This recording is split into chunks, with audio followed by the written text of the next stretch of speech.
Hello and welcome back to our channel. In today's episode, we are going to be talking about brochures and how we prepare our brochures differently. We do things very differently, don't we, Lisa, in our businesses? You wouldn't believe how many different ways people can do something, but we're learning, aren't we? We're learning everyone does things differently. Yeah, absolutely. There's no right way or wrong way. So this is what we do and what works well for us. And a little bit about brochure basics as well, how long the brochure lasts for and things like that. So, Lisa, we are on to June. Can we believe it? I know. Now, when we're recording this, it is actually still May, but yes, lots of people start getting ready probably 3rd to 4th week, don't they? Yeah. Get ahead of the next brochure. Were you going to ask me a question then? I was going to say, how long does a book last for? It's funny you should ask me that, because that's just about what I was just going to mention. So at the top of the brochure here, it will say, this one says UK, June 6, 2024. So our brochures last a month. But like I say, a lot of people like to try and get them out a week before so they can get their orders ready. So beginning of the month, their order can go straight in. But online, well, it's kind of the same, isn't it? Our digital brochure is the same. It lasts a month, but our digital brochure gets updated every Tuesday. So we have a new cover, so it looks like the book's different. And I don't know, do you think they move things around inside? Yeah, I think they move things around because they have Trending Tuesday, so they kind of put slightly different offers on sometimes as well. Not all the time, but sometimes they put different offers on too with the digital brochure compared to what's in the book or online as well. So it can look different online. Years ago, you used to be able to order from one brochure back, but you can't do that anymore. I don't know how long that's not been a thing for. It's been a while now, a good few years. But yeah, like you say, you used to be able to do something called back ordering. So you used to order from the previous brochure as well as the current brochure. But that was also at the time that we used to have 18 brochures a year. So things have changed massively. So we're 12 brochures a year now, but we also do have bonus brochures. So particularly at Christmas time, we have like a Christmas guide. And then as Lisa's showing here, we've got like a summer bonus brochure. So we seem to have more of those than we used to. We always used to have one at Christmas time, but maybe not as regularly as we do now. So, and actually this bonus brochure, if you are watching currently as well, is also valid for June. So it says at the top it's valid for May and June. So sometimes they used to last just a month, or sometimes bonus brochures only last a month, but this one lasts for 2 months as well. Yeah, so it's always worth just having a little look, isn't it? And what I do when I use brochures, expired brochures to canvas new areas, I take bonus brochures out and keep them for something else. But that's just something completely different. But yeah, so we kind of make our books up different, don't we? So the books are valid for a whole month. So there we go. But also it's worth noting that if there is something in a previous brochure that's not available, it's always worth looking on the website. Absolutely. Yeah, sometimes the stock levels are slightly different on the website as well. So the online orders are actually handpicked, whereas rep orders are picked by predominantly a machine. Some items are handpicked. So the stock levels are different for online orders versus rep orders as well. So always worth looking online, get my teeth in. Now a little tip that I personally have found has really helped my business grow is I personally don't just put in one order form, I actually put in 3 order forms. So this is my brochure all ready to go out to my lovely customers. Now I actually put in 3 order forms. I used to do it as well so that I actually wrote on them you, friends, family, so that the customer would know who the 3 different order forms were for. and that's a great way of introducing for them to be able to share the brochure with their friends and family when they come to visit, or even potentially take them into work as well. So if you want to go as far as writing you, friends, family, you've got nothing to lose. So we will be doing something as well on how many order forms you can order and things. Order forms are actually free. You can order some order forms for free, and then past a certain amount you pay for them. So it's always worth every order that you do. Just pop in a pack of order forms if you do want to put in more than one, because you'll be surprised at how quickly you go through order forms. And then personally for me, I pop in a little printed label in the front of my book here. So I highlight the days or dates that I'm collecting the book and when delivery will be. So my customer can either keep this piece of paper and pin it on their fridge, or pop it in their diary, or sometimes they pop it back, or sometimes they'll write me a little note back to me on the other side. And so sometimes they'll say, oh, no order this time, thank you, or what have you. And they'll pop it in the front back to me. So that's what I personally do. And again, I know you do things differently, Lisa, so how do you do it? So there's two ways I do it. If I'm canvassing a new area, I'll pick up. So this is what mine look like. I have my normal sticker on there, but you can see I've crossed a line out on mine only because I've printed loads of these off. And that says, this brochure won't be collected normally. That's what it says underneath there. And I have a little slip in here with the etiquette guide is available from Avon Academy. And this covers, you know, the kind of things we should and shouldn't do. Like we shouldn't pick up someone's brochure if somebody else leaves a brochure on the step. We should only pick up our own. And this says things like, nothing this month, please drop me a brochure next month. I have a regular rep, please don't call again. And there's a little space to put their address on. So if you're canvassing a new area and you're picking up, just be really conscious that if you do pick this up and they have ticked that, make sure that they have filled the address in. If not, make sure you take a pen with you and write it out. So some of my books go in and out trying to find new customers. So I'll have a proportion of books, probably about 100 a month. I mean, that obviously dwindles down, but as the month goes on, I am getting my brochures back from my customers. So they all go out, hopefully the end of this month, before next month, if not very early. And then sometimes I get them back, sometimes I don't.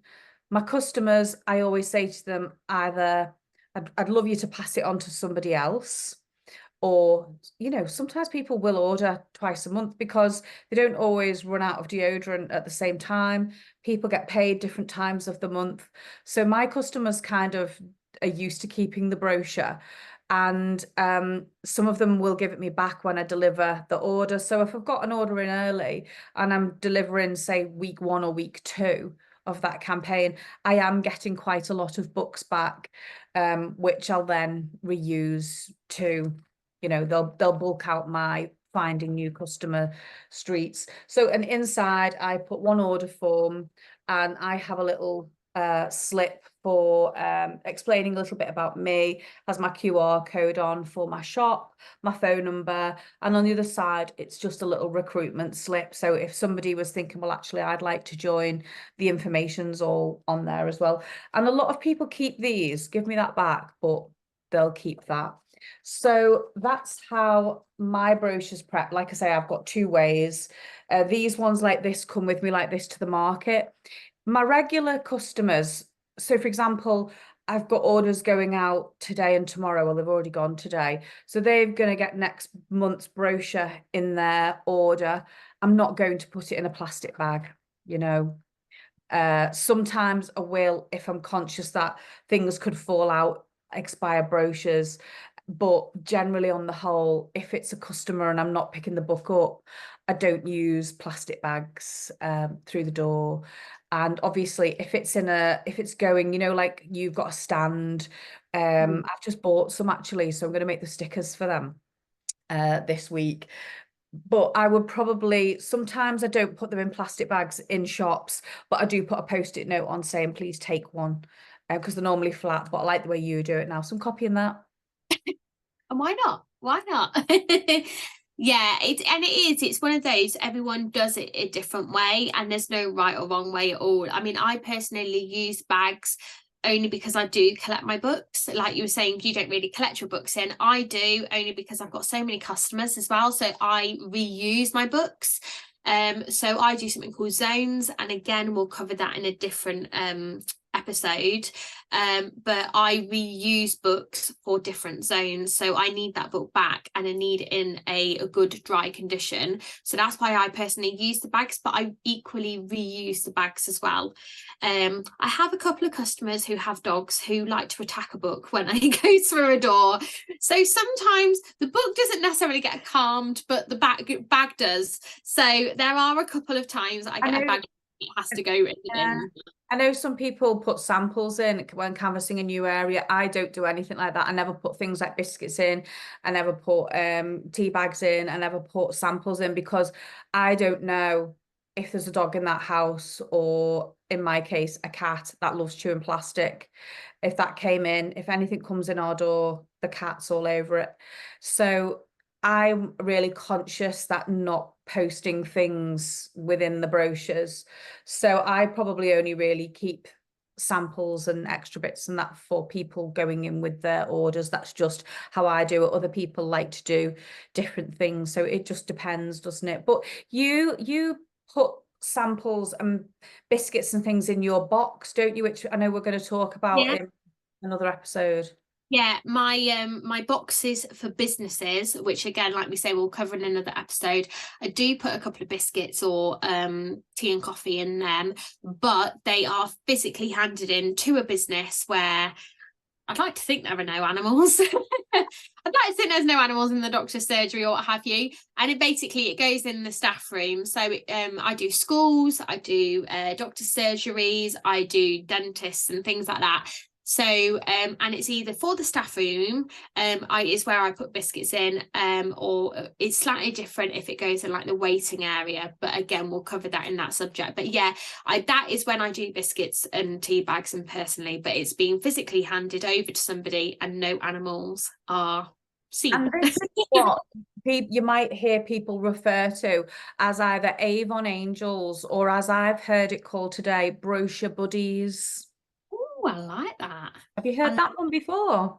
Those are brochure buddies. I've heard of Avon Angels, but not brochure buddies. So an Avon Angel is basically somebody who might love Avon, but they just don't want the responsibility of doing it all.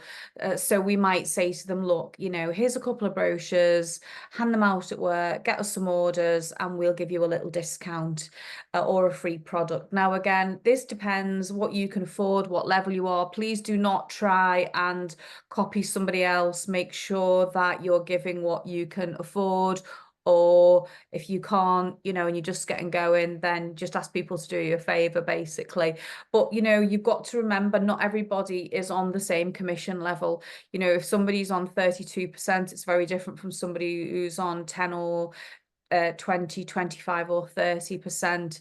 So you've got to really take that into consideration when you're just giving things away for free.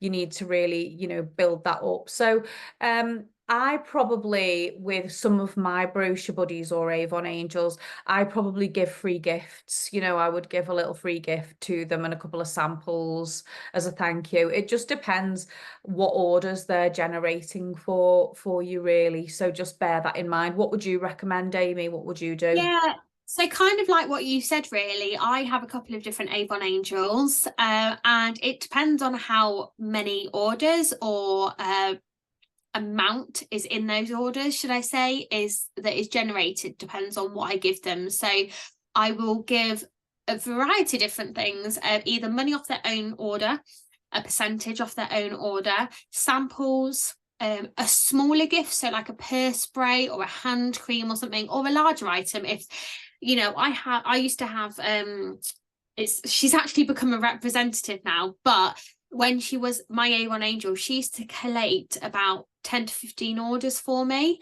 and so obviously that was a massive help towards me, and so she used to always get a free full-size gift. because by just giving her one extra book with a load of order forms, that's what she was able to generate for me, which was fantastic. So it was worthwhile me giving her a full-size project. And like I say, she actually went on to become a representative. But it, like Lisa says, please do not think you have to give like a full-size product. Just do what you can afford, especially if you're firstly setting out and what have you. It is a build thing. The other thing that I would say as well is, if you have got brochure buddies or Avon Angels, consider leaving the book with them for longer. So especially if they work shifts or what have you, or it's somewhere that's open 24/7. So for instance, that customer that used to generate me 10 to 15 orders, she actually works at the prison, the local prison. But because that was a 24-hour service, there used to be different colleagues in at different times. So she used to just leave it in the staff room. But so therefore lots of different people saw the brochure, but therefore the normal just under a week that I would normally give my customers just wouldn't have been long enough.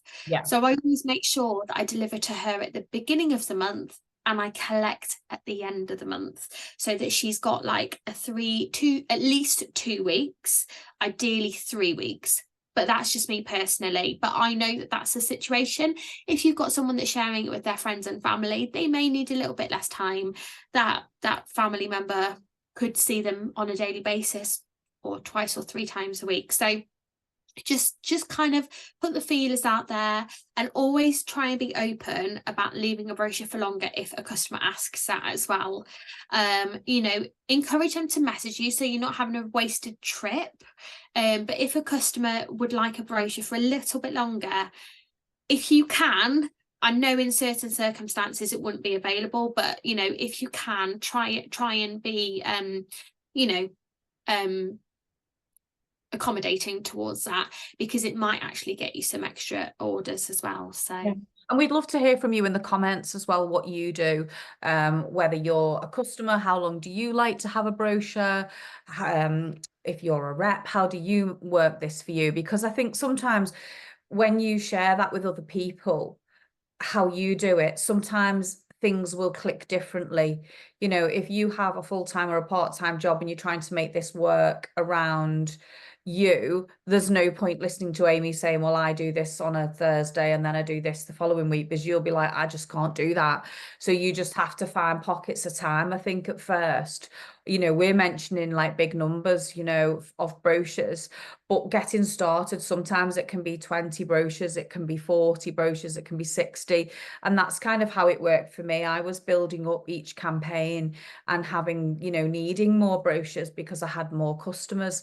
So, you know, brochures are a really great way to build your business, you know, and even if you don't like it or you're very anxious about it, you're not going to overcome every issue.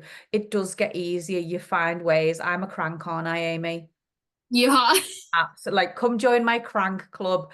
I like proper freak out in my head, dropping brochures, picking them up. But once I'm out and I'm in the zone, you know, I'm absolutely fine. I'm like, oh yeah, I really enjoy that site. And then like the anxiety again kicks in.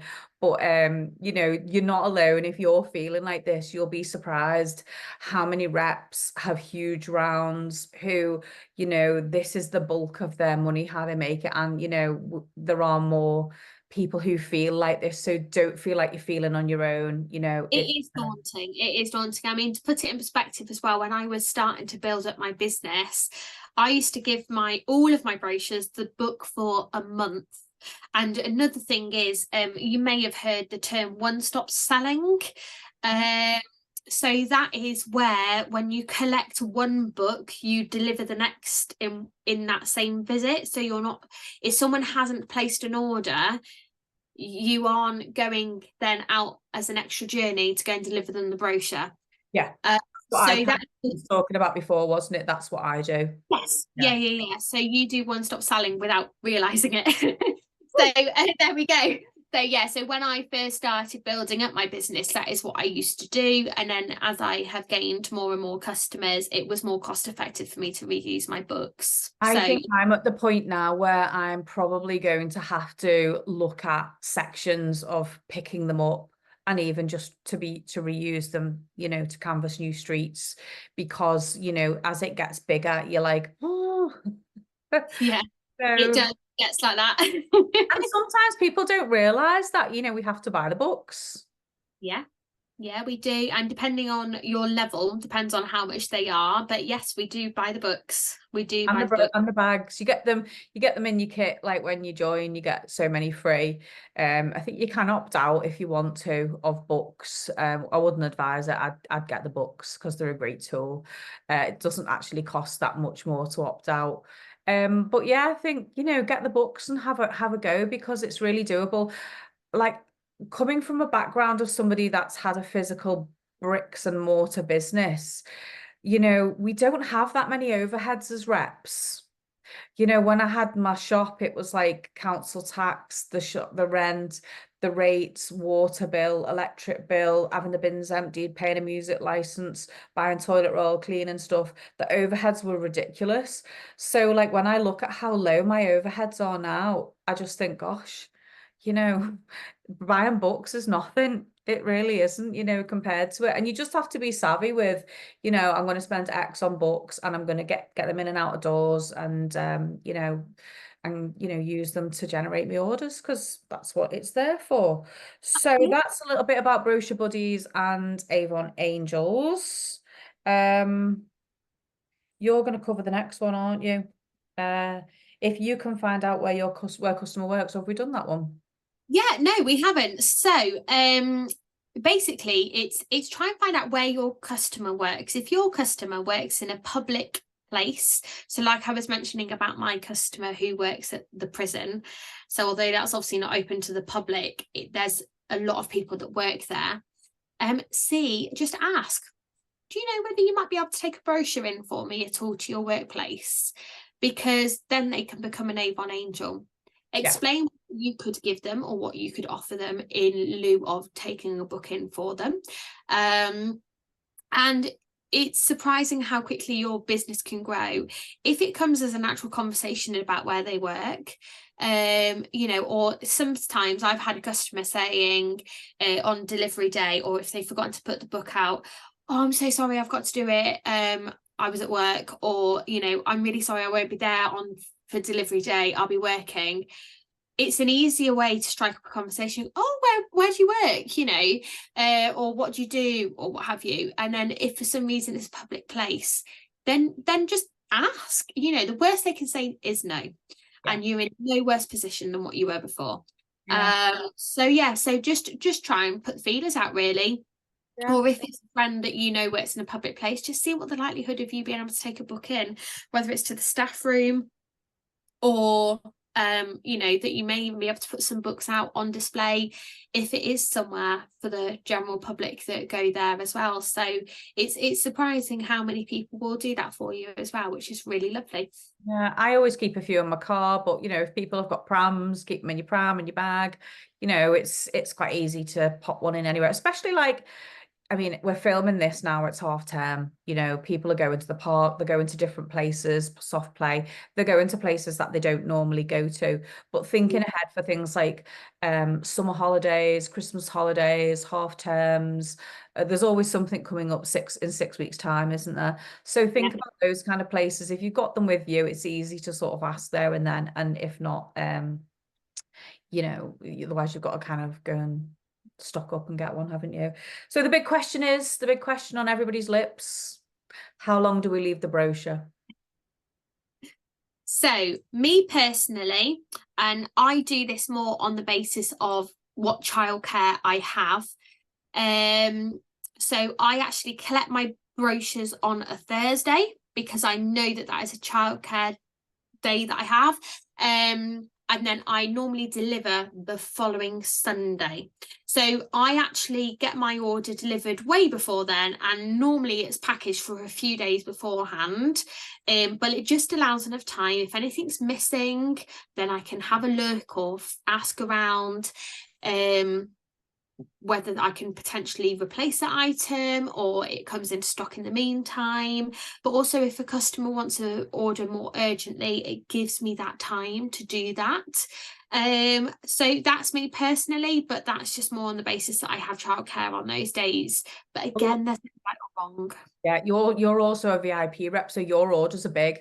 Like I've Yeah. seen some of your orders, like when I've been on the phone to arrive, and they're huge. So you need that time. You need to give yourself the time as well as your business is growing, you know, to package them all up and how you do it. And just quickly, as we're talking about that, like, you know, I never waste time in the day labeling brochures up. It's a nighttime job, that for me. It's a Yeah. watching television, because this is a self-sabotage procrastination thing I do to get out of going out. So for me, I have this rule that I do these overnight. I don't do them in the other day, because Yeah. it will stop me going out. Yeah, I am the same. If I want a break from the kids, oh, I'm sorry, I'm just going to go and label up my books. Hubby, please look after the kids. This is at the weekend. I've been But on the phone to you when you've gone, right, I've got to go, for my friends are coming down for a round for a glass of wine, and I'm getting them labeling up brochures. I'm oh, sure that's happened. right. Do this to your absolute advantage. Right. What I do once a month, I ask the girls round for, I provide the wine. They are my free labour. They, we have a wine and chat night, but we're all doing our books together. Why not? You have this is because my husband works away Monday to Friday too, so I won't get to catch up with my girls if it doesn't happen. So they come round to mine, the kids are in bed, they come round to mine, we crack open a bottle of wine and we get on preparing books. I mean, but for me personally, I have about 350 customers. So I'm preparing, I mean, I reuse my brochures, as I say, but I can prepare up to 200 books in any one time. That takes at least a whole evening if you were doing it single-handedly, but what's the saying? More hands make light work. So we'd love to know how you do yours. Do you do them overnight, like Amy, with a glass of wine, or are you a procrastinator like me who has to talk yourself out of doing it? And then I just sit overnight watching the telly with the box, or a box. I just do one box at a time. And sometimes the other half, he'll help. Or, you know, he'll say, well, I'll do them for you today. You know, like on a weekend, if I'm out or something doing a market, he'll go, well, I'll do them today. But, you know, couple of you doing them, you do crack on quite quick through them. So never turn down any help. Never turn down any help. So yeah, mine is a little bit different. So how long did you say you left yours out for? About So I leave mine for around a week. So I tend to deliver latest at the weekend, ready for collection on the Thursday, so that they've got at least 5 days. If I've left it until the weekend, I try and get them out on the Saturday, so they've got at least 5 days. And then you're spinning them brochures round again and getting them out. Yeah. So it gives me I collect the books on a Thursday, and then delivery of the products is the following Sunday. So I collect them in on Thursday, and then that gives me like a couple of days to turn them around, to then get them back out for the Saturday again latest. I try, if I'm being really, really, really good with time, and this doesn't happen very often, I try and collect brochures in on a Thursday morning, come home in the afternoon. I've always got a couple of spare brochures that are already labelled up, ready to go for the next zone in preparation. Any orders that I can see haven't got an order in them, or so any books that haven't got an order in them, I just know that I've just got to replace this slip that's in the front because it has different dates on it, and I get them back out the same day. And that's if I'm really, really on it. Starting off with your biggest zone first. I start off with my biggest zone first, because then if I lose a couple of books, I know that I have it. It's not as urgent for me to replace those. But so yes, as you're dropping down through your weeks and your zones are getting smaller. Yes. Yeah. So that's how I do it. That's clever, that. It's clever. So yes, but we will do zones in another episode, because it gets complicated, doesn't it? It gets complicated, and there's an awful a few different ways to do it. But yeah, you have to allocate for some brochures not being left out, whether it's people on holiday, they get to leave it out, or what have you. So yes, so we will cover that in a future episode to find out how Amy manages when she goes on holiday. Don't tell them. How she manages when it's one of her children's birthdays and she can't work the weekend. We've got Father's Day coming up. So, you know, you'll be celebrating with your own children and your own family as well. So it's how you deal with that. And so there's a lot really to be learned, isn't there, from, Oh, sure. you know, it's not just a case of I do this every week, because also we're away the last weekend of next month at an event, one weekend. So that knocks that weekend out as well, doesn't it, for you? So, you know, you're having to sort of plan and multitask your whole month as I it. plan my whole month in advance. Yeah. More to come on that. So I'm a bit different, like we say.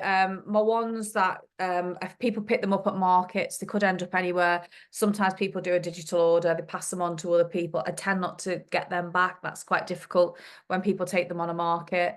I do try and find out where they do live, so I can find if that road's been canvassed or not. My regular customers will pass them on to friends and family, or they will give me them back when I deliver.